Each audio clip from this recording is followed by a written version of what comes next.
ബാലനായ യേശു ദൈവാലയത്തിൽ. ലൂക്കോസ് 2:41 മുതൽ 52 വരെ.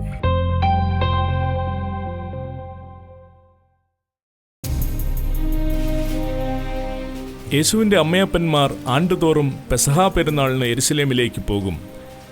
യേശുവിന് 12 വയസ്സായപ്പോൾ അവർ പതിവ് പോലെ പെരുന്നാളിന് പോയി. പെരുന്നാൾ കഴിഞ്ഞ് മടങ്ങിപ്പോരുമ്പോൾ ബാലനായ യേശു യെരുശലേമിൽ താമസിച്ചു. അമ്മയപ്പന്മാരോ അറിഞ്ഞില്ല. സഹയാത്രക്കാരുടെ കൂട്ടത്തിൽ ഉണ്ടായിരിക്കും എന്ന് അവർ ഊഹിച്ചിട്ട് ഒരു ദിവസത്തെ വഴി പോന്നു. പിന്നെ അവനെ ബന്ധുക്കളുടെയും പരിചയക്കാരുടെയും ഇടയിൽ തിരഞ്ഞു. കാണാഞ്ഞിട്ട് യേശുവിനെ അന്വേഷിച്ചുകൊണ്ട് യെരുശലേമിലേക്ക് മടങ്ങിപ്പോയി.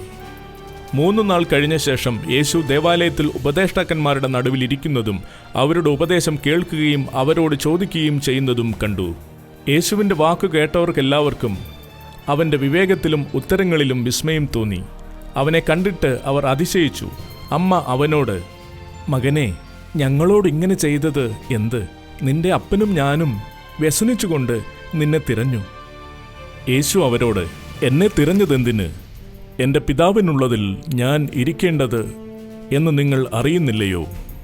അവൻ തങ്ങളോട് പറഞ്ഞ വാക്ക് അവർ ഗ്രഹിച്ചില്ല. പിന്നെ യേശു അവരോടുകൂടെ ഇറങ്ങി നസ്രത്തിൽ വന്ന് അവർക്ക് കീഴടങ്ങിയിരുന്നു.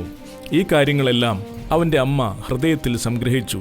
യേശുവോ ജ്ഞാനത്തിലും വളർച്ചയിലും ദൈവത്തിൻ്റെയും മനുഷ്യരുടെയും കൃപയിലും മുതിർന്നു വന്നു.